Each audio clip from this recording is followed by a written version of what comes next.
Time. Hello. Hopefully we are now going live. I'm not sure exactly yet. Let's see. Well, to tell Looks like me we are now live. We're now live. Hi, everybody. Welcome and happy September. We have a very special guest, Anne-Claude, with us up in Montreal. Hi, Anne-Claude. Hi, everyone. We are so excited to be presenting tonight as part of, this is the first event in honor of World Narcolepsy Day, leading up to World Narcolepsy Day 2020, which is just now, I guess, 3 weeks away. Should know. Yes, the 22nd. So this is the first event we're hosting in preparation for World Narcolepsy Day. And you should check out our full schedule of events if you're not already familiar with it. Anne-Claude will be coming back again on Thursday to presenting her story in French. And before that, on Tuesday of this week, we will have a media training for people with narcolepsy who'd like to get their story covered in their local media. So we're really excited about that. And then next week, we will have an advocacy training. We will have a friends and family event for people that are loved ones of people with narcolepsy to talk about supporting people with narcolepsy and supporting yourself as well. We will have Grizel sharing her story on Sunday, September 20th in Spanish. So we're very excited about that as well. And then on the day, World Narcolepsy Day, we will be having a broadcast with different sleep experts from around the world on 5 different continents. So it'll be 6 a.m. my time in Los Angeles, and it'll be 11 p.m. in Australia. It'll be 9 p.m. in Taiwan, and about 4 p.m. in Italy and France. So we're really excited to have this expert panel joining us and sharing experiences from around the world. Just as a quick reminder before Anne-Claude gets started tonight with her amazing presentation, please just remember to type in where you're watching from. We won't be able to see it during the presentation, but it's really fun to go back after and to see where you guys are tuning in from. And also, please remember to share this. We're doing this for awareness purposes. So the more that you can, hit those like buttons, hit those share buttons, and get it out to your community. You never really know when you might reach someone that really needed to hear this message. And that's just how awareness happens, one by one. So thank you guys for all of your shares. And remember, of course, that we are not doctors. We are doing this for education, but if anything in Anne-Claude's story tonight sparks any questions for you about your own medical situation, please be sure to bring that to your sleep specialist. Just remember that we're doing this for education. At the end of Anne-Claude's presentation, she will take questions live. And so please type in questions as she's wrapping up her presentation, and we'll get those over to Anne-Claude to answer. And so let me see, am I missing anything? I don't think so. Oh, well, wait, one more thing. Sorry, Anne-Claude, but I just want to remind everyone to, for World Narcolepsy Day, we have the Cloud campaign going on. So we have this beautiful thing that you can download, this template, and print it out, and then fill in a message that's meaningful to you. So on this one, I have, your story is your strength, which is very appropriate for tonight's broadcast, and something I truly, truly believe that our stories help to create the future that we want to live in with more awareness. So with that, you're in for a treat with a very good story. Anne-Claude, do you want to go ahead and get your slides up? Of course. Okay, and I will introduce Anne-Claude. Anne-Claude is a traffic manager and operations partner in a Montreal-based marketing agency, a full-time mother, and a woman who loves physical activity, especially jogging and climbing, and you will hear more about those. She's lived with narcolepsy for 25 years before receiving her diagnosis in 2018. Now, as a Rising Voices of Narcolepsy speaker, She hopes to deconstruct the preconceptions and cliches that surround this neurological disorder. So with that, please take it away, Anne-Claude. My time. Everybody sees my slide, right? Already, Julie? Okay, so, well, this is my story. Welcome, everyone. I hope I'm going to be entertaining. We'll start this story at my little town where I grew up. I grew in a Salaberry de Valleyfield, which is close to Montreal, Canada. And the other picture you see on this slide is me on my killer whale balloon in my chalet, my summer house, who was in Lac Saint-Jean.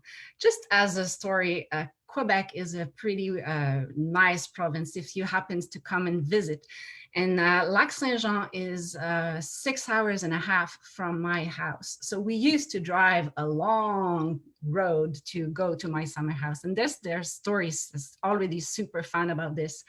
I was a super nice kid when I was in car with my parents. You know, those kids that are so excited to go at their nice place. Summer house was just, summer vacations were part of my best memories. And as soon as we were in the car, I used to ask my parents, are we there yet? And they said, well, you know, yeah, Anne-Claude, we're going to be there soon. And I used to fall asleep. And they were driving through Quebec until Quebec City, which is about 4 hours from my house. And I woke up, we had a little snack or something, go back into the car. Are we there yet? Are we there yet? Yeah, soon, Uncle, we're coming. And I was then fall asleep for the 2 hours and a half left for the road and go to my summer house. So I was pretty easy in the car. I didn't enjoy the beauty of my Provence, but yeah, it was easy to go there with me. I grew up as a fine woman, an ordinary Wonder Woman, I used to say. At college, I participated to 3 international theater festivals, university theater festival. I have a communication baccalaureate and a master's in management. At the age of 23, I was already a TV director for the Weather Network, which is a television station based in Montreal. My mother would certainly ask me to come down one day. I'm certainly she wish me to do less things. I used to do a lot of things at the same time, all the time. I developed a strong passion for adrenaline and sports. So name the sports, I might have been tried it. Ski, trekking, kayak, climbing, running, I did it all.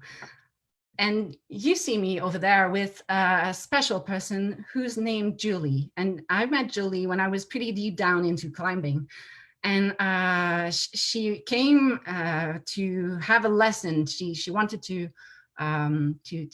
try climbing. She was a cancer survivor, a brain cancer survivor. And she was left with, after the treatment, with this weird symptoms. When she used to have a really strong positive emotion, she used to collapse and make seizures. So that was a pretty weird teaching session for me, because she was there with her boyfriend, and as soon as she was a little bit high on the wall and starting, you know, to have this feeling of the height, she needed to ask her boyfriend to bring her down so she can collapse and make small seizures, and then she would wake up and go back again on the wall. And she did that several times. And I was like completely amazed by this woman, so full of strength and full of will. And despite that, she was going back and back and back on the wall. So I never met Julie again after that. I hope she's well today. But she made a great impression on me over there. Being a producer, television director, this is pretty fun, but this is also pretty demanding. Waking up at 4 a.m. in the morning to be at the television station at 5, it's tough on the routine. And after a while, I decided to change and to take a desk job. Was probably, well, not a mistake, but certainly a different, it was a bad job. I didn't like it at all. It was really boring. And because the job was not my cup of tea, I was looking to go to have some fun during my spare time, and I thought it would be a great idea to go back to theater, which was my first passion. And because I was not so much deep down into the amateur surroundings, I didn't know a lot of people. It was tough for me to join a troupe. And so I decided to direct and produce my own play. Now, if you really want to do a burnout, this is the perfect recipe. Full-time job, full-time directing and producing a theater play. Don't do this at home. This is not a good thing. I've been doing it. It took me about 6 months and a half of my life, and these were the 6 months and a half the more demanding I ever had. From 6 a.m. in the morning to 1 a.m. at night, I was working all minute of my day, and I got, of course, extremely tired. I started to have some weird symptoms that were kind of referring to burnout, and just like everybody who's that close to burnout, what did I do? I denied. I said, no, I can't do it. I can't do it. I need to do it. I had to deliver this theater play. Failing was not an option. Remember, I was a Wonder Woman. And so one day, something pretty weird happened. I was with my colleague and I was talking. We used to chat and make some jokes.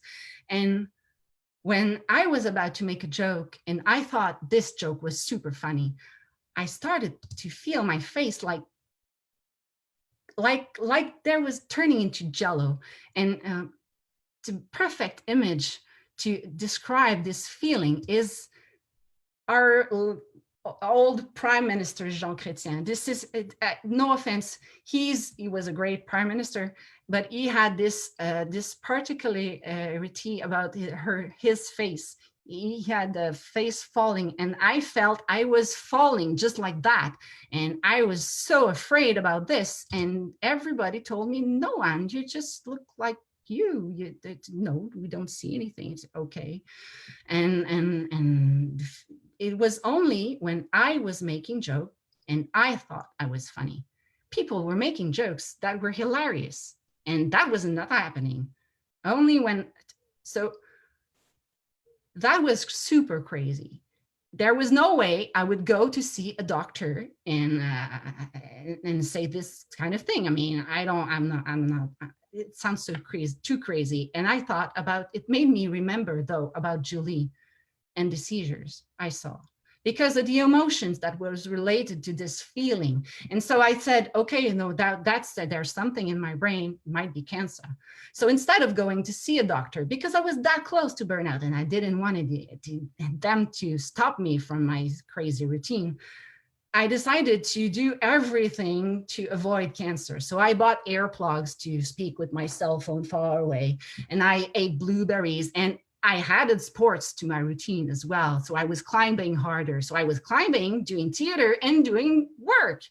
That was a super great recipe. I was so tired at the end of it. The great news is that the theater play happened, and then I was able to sleep again.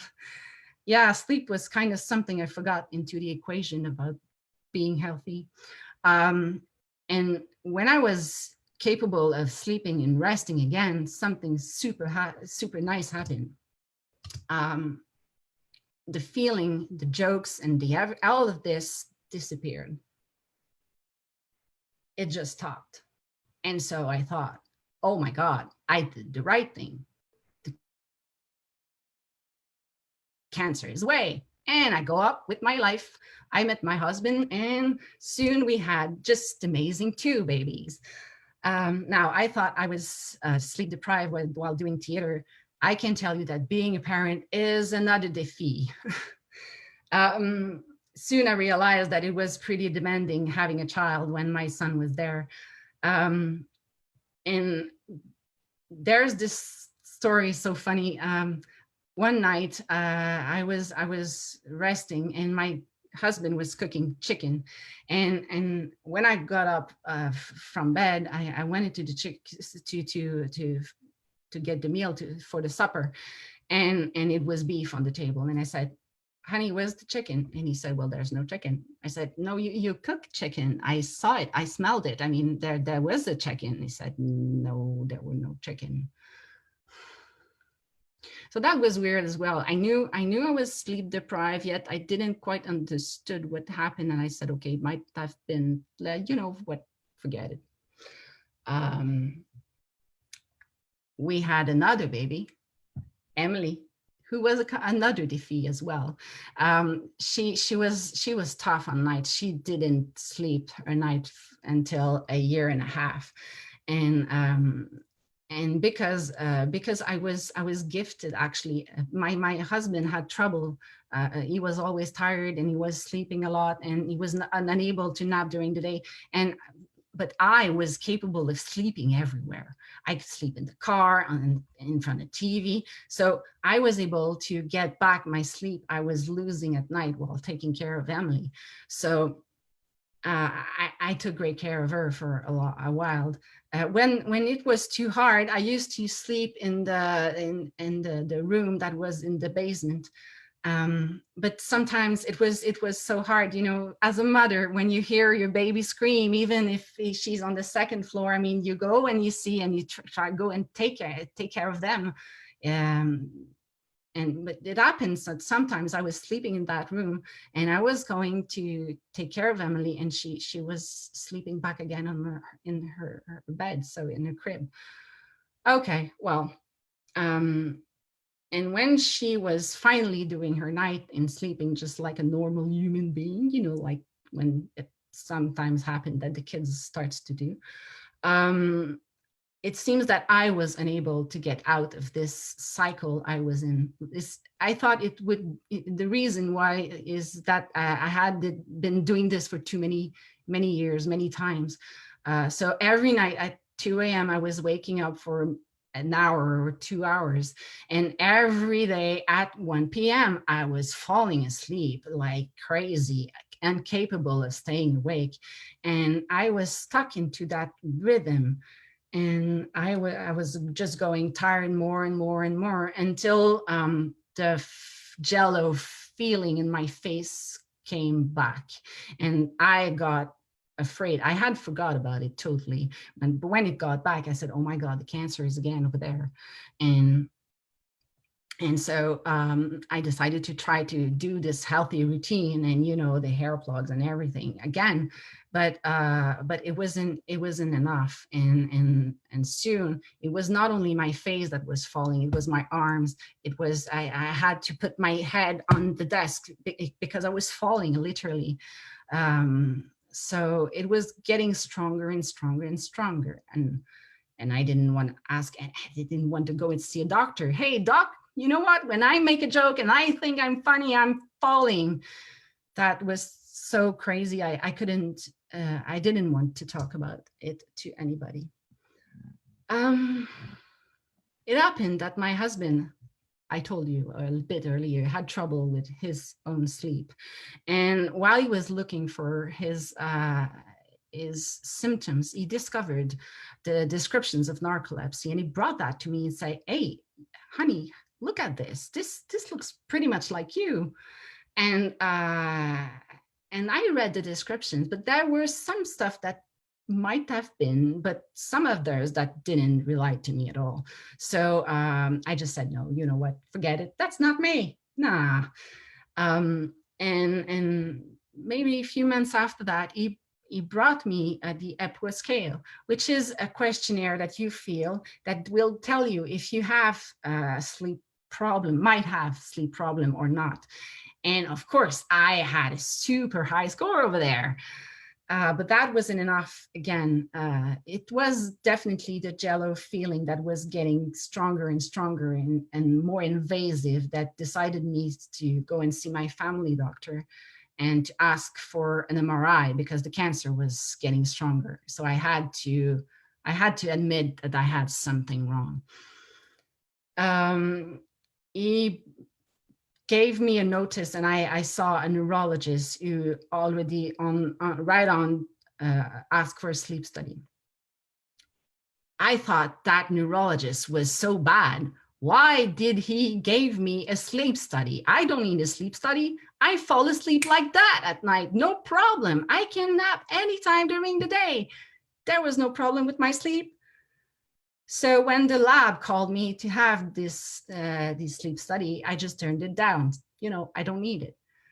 But the jello was there, and the jello was still more and more and more present. So a month maybe after that, I called again the neurologist and said, you know what, maybe I need your sleep study. I'll try it.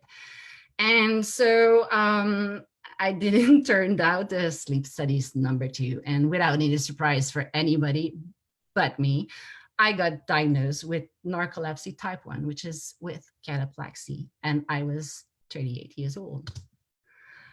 Narcolepsy, well, this is a chronic and neurological disorders of the sleep and wake cycle. It is an autoimmune disease that affects 1 in 2,000 people. There's 2 types of narcolepsy, which is with or without cataplexy. And I'm the lucky one. I got the narcolepsy with cataplexy.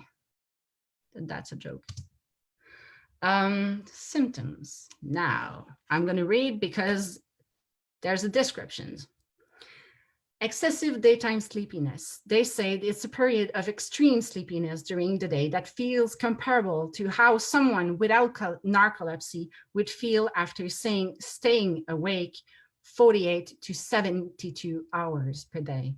When the doctors asked me, when did you first had those sleeping episodes? To me, it was crystal clear.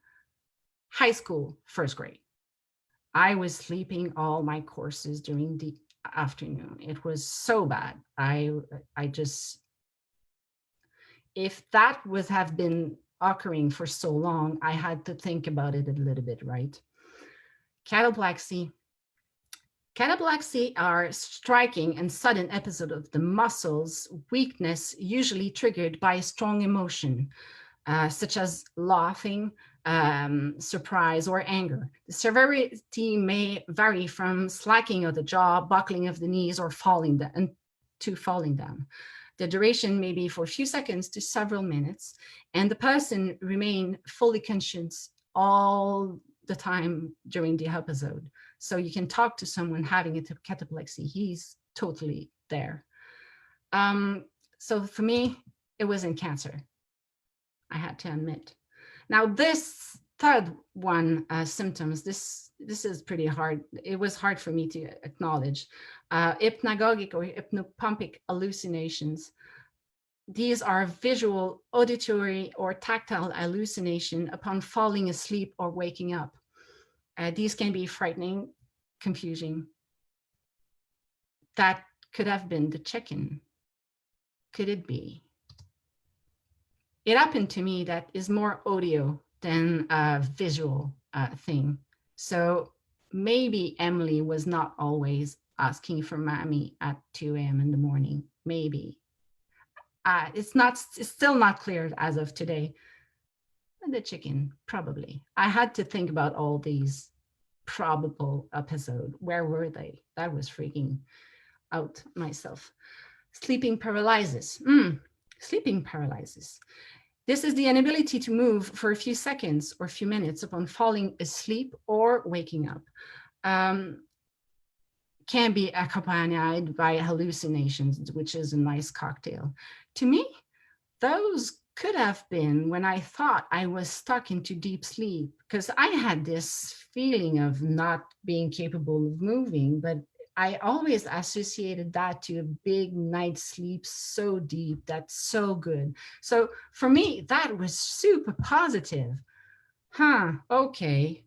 And of course, to disrupt nighttime sleep. All those nights I've been awake for so many, many hours without being capable of falling asleep again. Oh God, okay. To get a diagnosis, you need to do a polysomnogram and a multiple sleep latency test. That typically, it's a 48 hours of sleep study that include a nighttime portion and a daytime nap portion. to record one's brain waves. The diagnosis is mainly based on how quickly and frequently the person goes into the rapid eye movement sleep cycle. So, and you need to wear this gear and other stuff for a day. And this is really, you need to be sick to get those tests. And you will sleep if you need it. Treatment, there's a lot of stuff you need to take. Wake promoters or stimulant for the daytime sleepiness. Nighttime medication for sleep, for sure. Antidepressant for cataplexy. And my favorite, schedule daytime naps. You need 2 naps during the day. To somebody who was only taking Tylenol when she used to have a cold, that was a lot of stuff to take. Getting a light diagnosis, that was pretty hard. There's a lot of misunderstanding all around you. My parents, it was really, really tough at the beginning. I thought I would have lost them because we were not talking so much. It was a tough period. I had to get some work accommodation for sure. It was tough to find a place for me to get those naps at first, but yeah, now it's perfectly okay.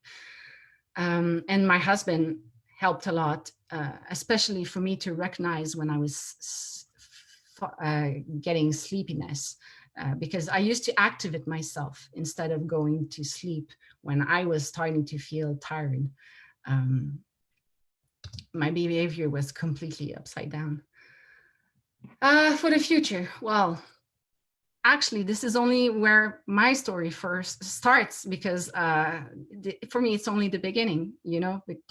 I've started something called Narcolepsy Quebec. I believe I was left alone with this diagnosis at first, and this was really, really hard.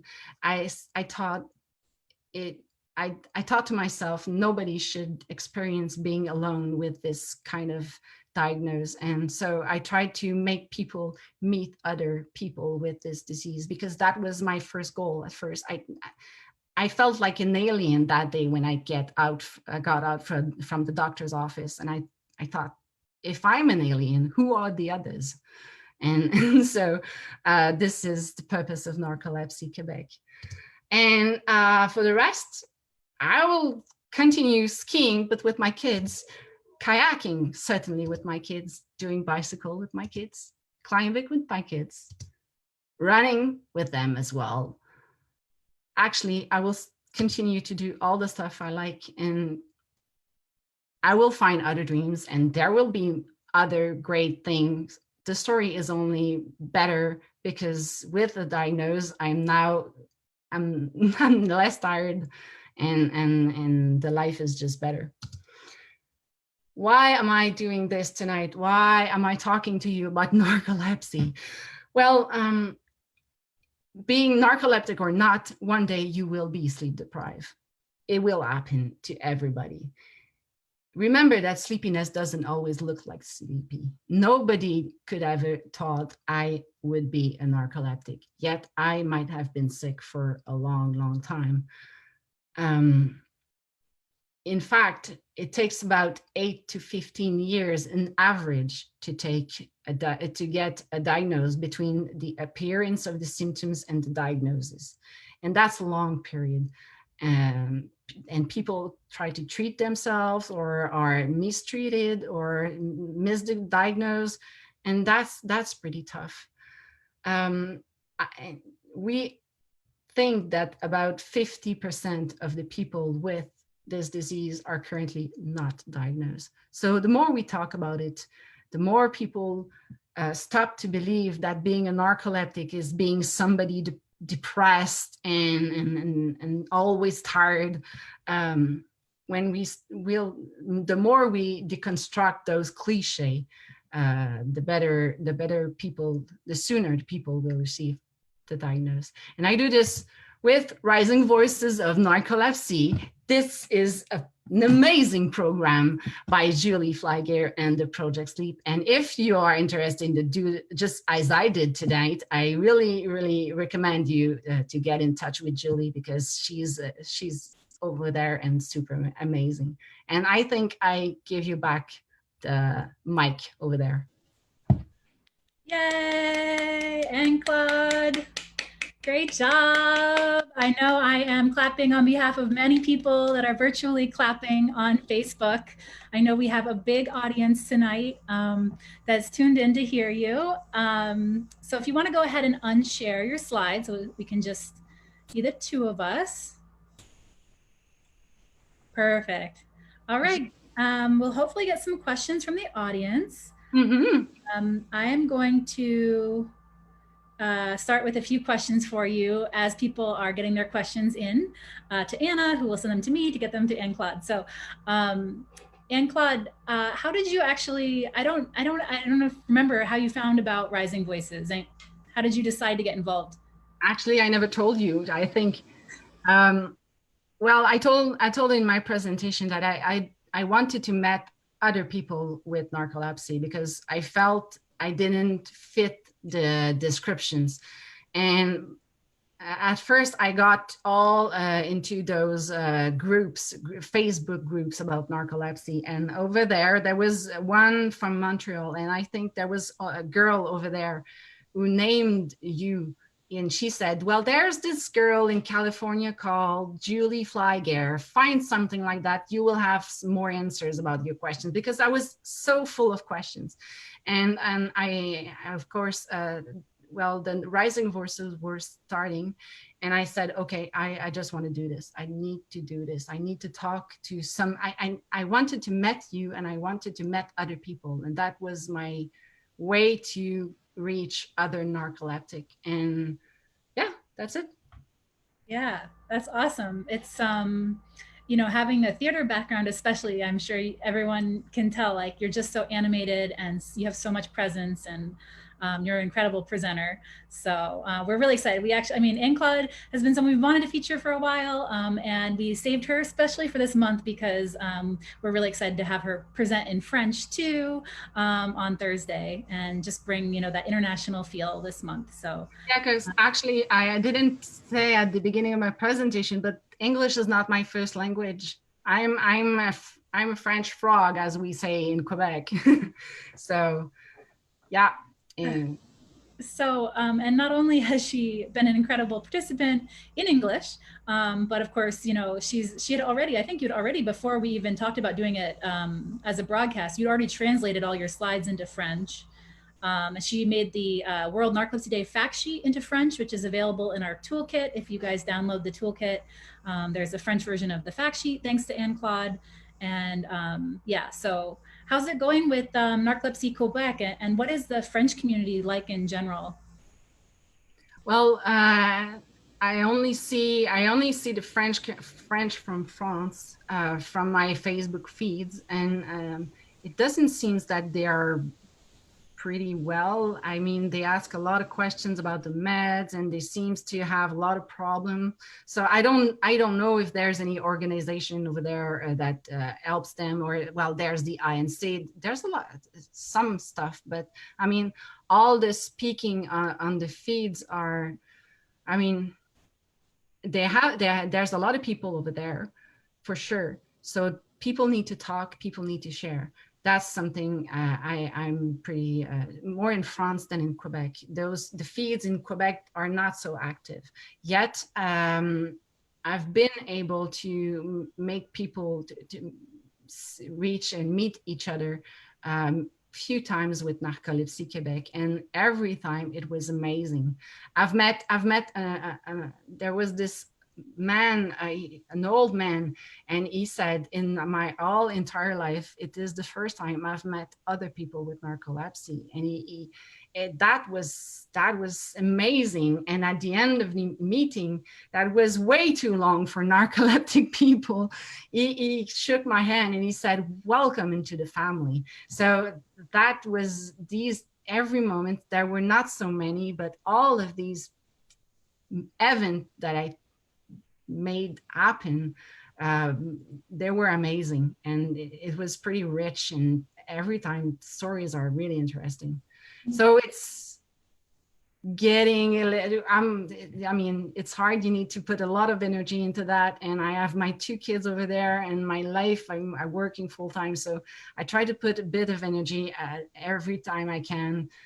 Yeah. It's not, yeah, it's okay. It's very rewarding though. So thank you for doing that, and keep it up. I know it's also a weird time with the pandemic. It's not the time to probably be getting together anyway, but you know what? I really appreciate one thing about the pandemic. This is super nice to have meeting with Zooms or with Google Hangout.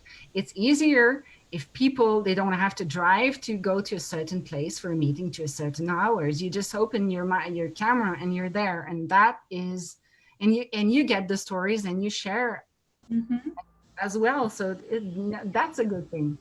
yeah, I do feel lucky that we set this program up to be virtual anyway, the Rising Voices. So before, knowing about the pandemic, obviously this is the fourth year that we've done it this past summer, but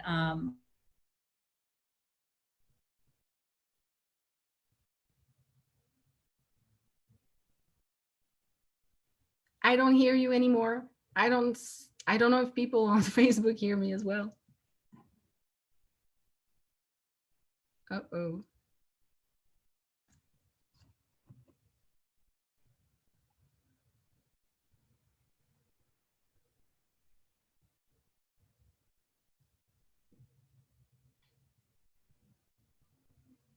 She told me there was fires and super heat wave in California. She lives in California, Julie.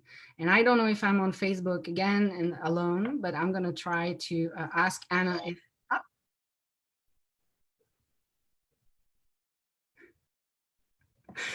is yeah, still lives on Facebook. So send me the questions.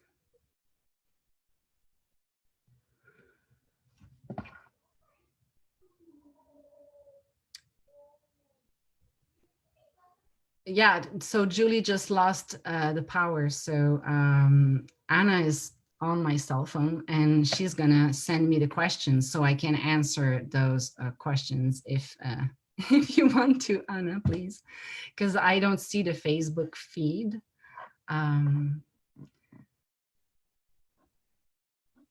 So can I see Facebook over there? I hope you enjoyed the presentation. Here's a question. Okay, Matthew Horsnell. I have another friend living with narcolepsy in Quebec. Oh, can you share a little about the work you are doing raising awareness locally? Well, for now, the work is only, I'm working with a doctor from the sleep center, and we're trying to, I put together a Facebook page called Narcolepsy Quebec. So you need to join if you want to be there and get all this information. And basically, for now, this is only a meeting. So a random meeting I organized. Last year, we had 4 meetings with a peer in presence. With the pandemic, this is more like virtual. I did one a month ago, and I promised the persons I'm in contact with, I promised I would organize another one. So if your friend Matthew wants to join, he may reach me on Facebook or join Narcolepsy Quebec page and ask, and I will be super happy to just add him to the mailing list and to the next meeting. Another from Matt, your husband sounds like a great support. How has your support grown with other families and friends? Well, I said in my presentation that it was pretty hard for my parents to admit that something could have been there for so long at first. But it was only at first. After a few months, when they saw me with those symptoms, when I was unable to hide anymore, they were there just like before, and probably more than ever. We are a pretty close family, and everybody are now talking about narcolepsy. They're not ashamed of it, and they don't treat me like I'm now.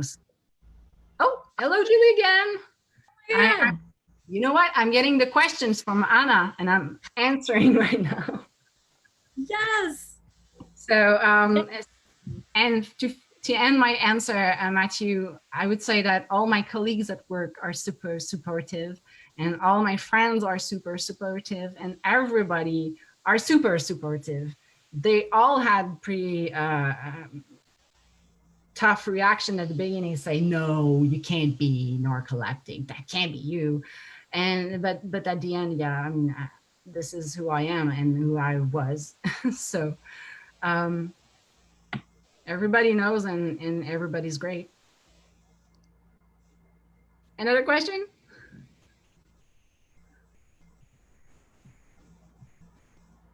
Do you have some?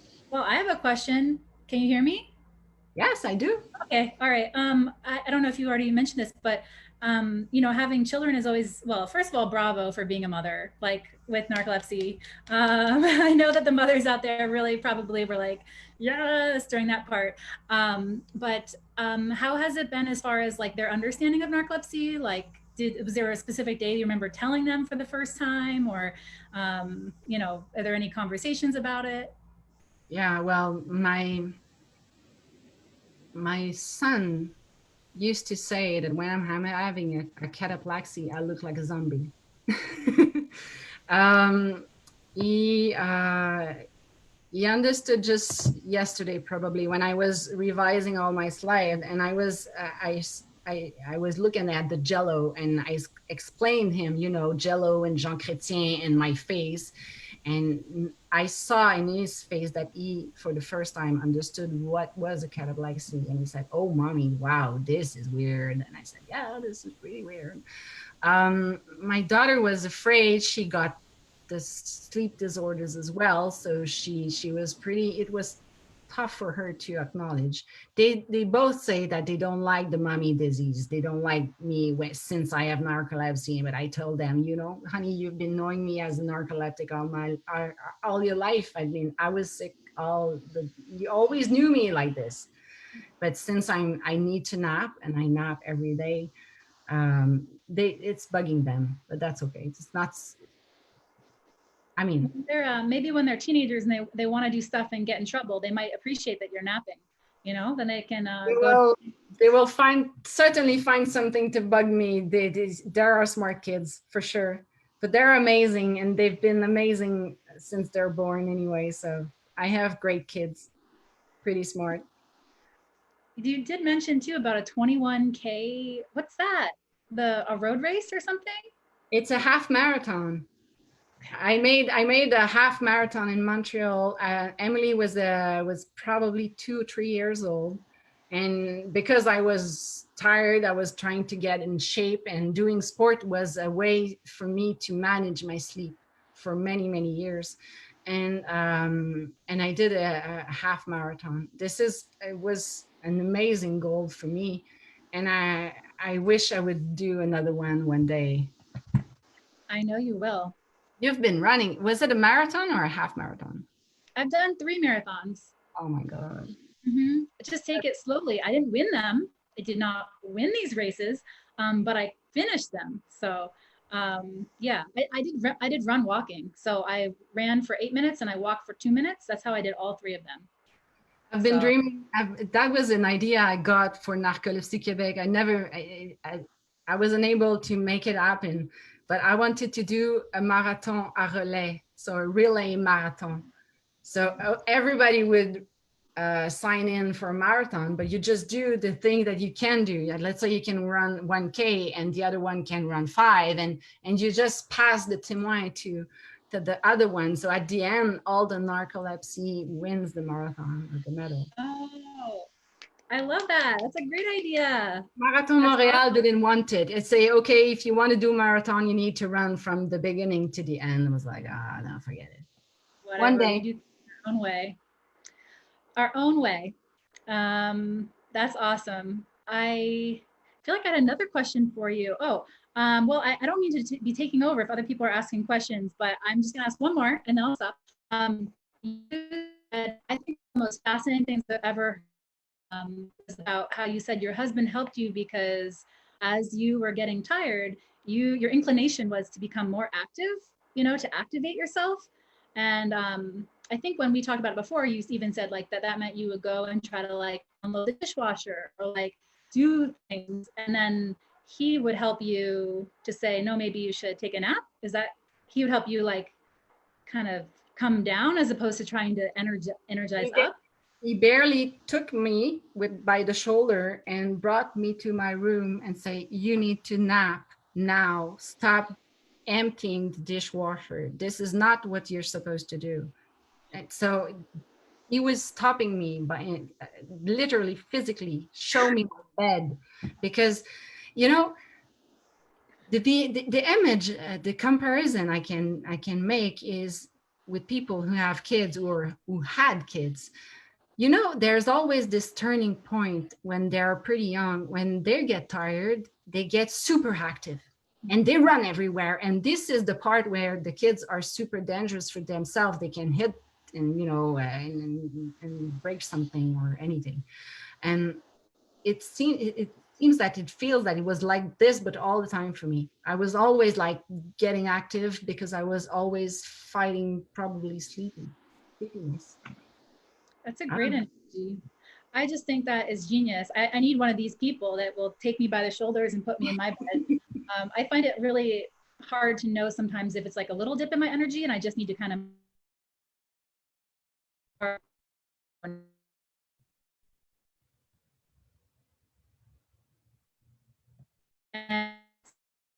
want to sleep, but just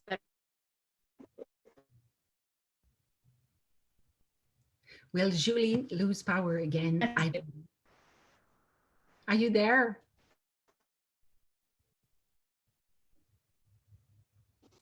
I am, but I don't know if you can hear me. Now I hear you. It's going up and down and up and down. Yeah, well, there's my husband is super helping actually, and still is today.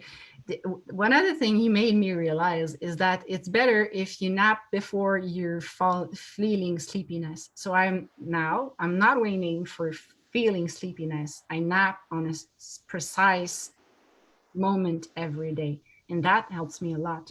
Today with the med, I only nap half an hour per day, and I can do my whole schedule, my whole day without anything else. So that's pretty good. But yeah. What time do you nap then when you schedule it? 11:30. I used to have this sleepiness at 1 p.m. So I brought the nap just a bit before. So 11:30 is perfect time. Between this and noon, I'm not there, I'm napping. I love it. And that's it. I love it. Well, I think we don't have any more questions, I believe. So I want to thank you again, Anne-Claude, for a wonderful presentation tonight. I hope you feel so proud of yourself and you get to do this all over again on Thursday en français. En français. Oui, oui. Don't have to worry about me doing too much of my French. I promise I'll spare you guys, but I will be back with Anne-Claude on Thursday. And please spread the word about the French version. If you know anyone that speaks French, share it with them. And I just want to thank everyone that tuned in tonight. This community is amazing. I will cry if I think too much about it, but I am so grateful for everyone that comes and shows support for Anne-Claude and for each other and shows up like this. So I guess we'll hopefully see you guys on Tuesday for media training if you are up for that, if not at another event. So bonne nuit. No, is that bonne nuit? Bonne nuit. I'm not going to sleep right now. Bonsoir. A bonsoir. À bientôt. À bientôt. À bientôt. Oh, all right. Ce jeudi, ça va être malade. Ah, malade. Yeah, okay. All right. We'll Okay, try that's okay. more of this on Thursday, guys. More of it. It's going to be great. Bye. Bye. Good night.